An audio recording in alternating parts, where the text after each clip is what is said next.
Assalamualaikum warahmatullahi wabarakatuh. Salam pendidikan, salam rahayu bagi seluruh guru Indonesia dan teman-teman subscriber yang saya banggakan.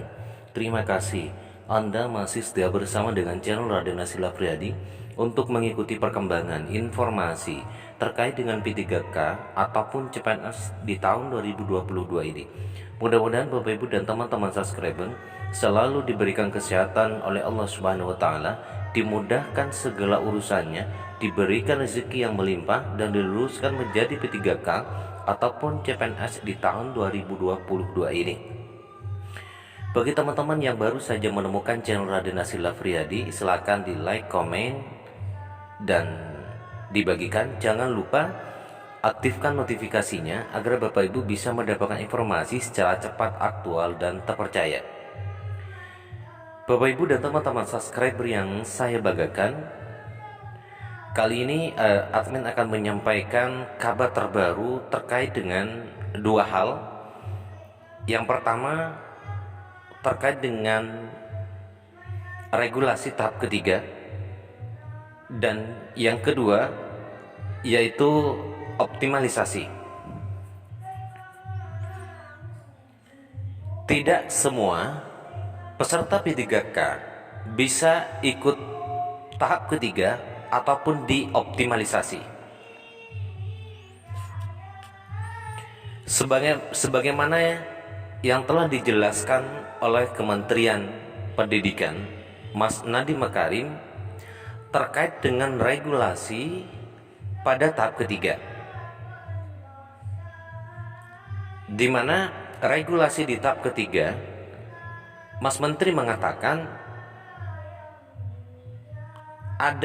tidak ada perubahan tentang regulasi yang ada dari tahap 1 ataupun di tahap kedua, dan tidak semua peserta P3K dapat ikut di tes di tahap ketiga ini.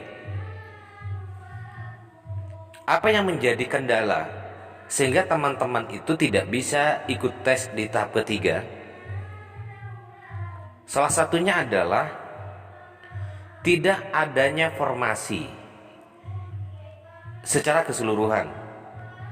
Jadi sudah tidak ada formasi sesuai dengan linearitas yang Bapak Ibu miliki. Itu maka teman-teman guru tidak bisa mengikuti tes di tahap ketiga. Ya, tidak bisa ikut di tes tahap ketiga. Kemudian yang kedua Bapak Ibu, peserta P3K di tahap kedua namun tidak ikut, ya. Teman-teman guru yang di tahap kedua itu tidak ikut tanpa adanya penjelasan, ya, tanpa adanya penjelasan yang jelas, maka pemerintah ataupun Basarnas menganggap guru itu telah mengundurkan diri di tahapan tes P3K ini, sehingga untuk di tahap ketiganya tidak bisa untuk ikut tes, gitu. Itu dua hal Bapak Ibu untuk teman-teman peserta P3K yang tidak bisa ikut di tahap ketiga. Jadi yang pertama, karena tidak ada formasi secara keseluruhan, formasi sudah tutup, formasi sudah tidak ada. Kemudian yang kedua, peserta P3K yang tidak ikut di tes kedua dengan tidak ada alasan yang jelas, sehingga pemerintah menganggap dia mengundurkan diri dari tahapan P3K ini. Itu terkait dengan tahap ketiga Bapak Ibu. Kemudian yang kedua, tidak semua peserta P3K dapat ikut optimalisasi, ya. Tidak semua tahap optimalisasi ini dapat diikuti oleh peserta P3K. Apa yang membatalkan teman-teman guru P3K tidak bisa ikut di optimalisasi? Yang pertama, tidak ada formasi. Jadi memang tidak ada formasi, sisa sudah dipenuhi. Itu. Kemudian yang kedua, peserta P3K di tahap ketiga. Ya. Peserta P3K di tahap ketiga.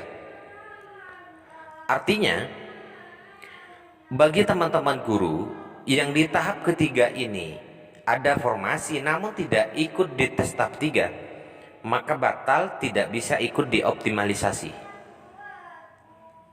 Ya, sama dianggap mengundurkan diri dari regulasi P3K ini. Gitu. Selanjutnya, teman-teman guru yang tidak lulus PG. Jadi teman-teman yang tidak lulus PG maka tidak bisa ikut di optimalisasi ini. Ya. Karena optimalisasi ini hanya dikhususkan bagi teman-teman guru yang sudah PG namun memenuhi beberapa syarat tadi ya. Pertama, menjadi peserta P3K. Ya. Kemudian yang kedua, masih ada formasi. Itu. Nah, dari dua hal inilah maka Bapak Ibu harus memenuhi syarat untuk bisa mengikuti optimalisasi. Nah, kemudian muncul pertanyaan, syaratnya kan harus menjadi peserta P3K di tahap ketiga. Kalau memang tidak ada formasi di tahap ketiga, apa mungkin kita itu bisa ikut ke optimalisasi tapi tidak ikut tes di tahap ketiga? Bisa Bapak Ibu. Jadi kalau memang Bapak Ibu tidak mengikuti di tes ketiga karena memang tidak ada formasi, maka Bapak Ibu tetap di optimalisasi akan masuk ke sana. Itu jadi tetap bisa masuk ke optimalisasi oleh pemerintah, itu akan dimasukkan ke peserta optimalisasi. Kalau memang tidak ikutnya di tahap ketiga itu karena memang tidak ada formasi. Ini adalah beberapa penting Bapak Ibu terkait dengan syarat mutlak yang harus dimiliki atau yang harus dilakukan oleh peserta P3K untuk bisa mengikuti di tahap ketiga. Kemudian peserta P3K yang bisa diikut sertakan di optimalisasi. Ya, mudah-mudahan kabar ini bisa membantu teman-teman guru untuk untuk mengikuti perkembangan informasi terkait dengan P3K tahap ketiga ataupun optimalisasi ini, sehingga nantinya Bapak Ibu harus berhati-hati dengan ini. Jadi tetap harus mengikuti regulasi yang ada,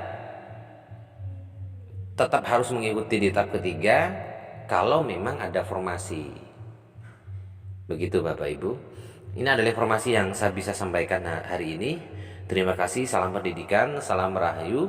Assalamualaikum warahmatullahi wabarakatuh.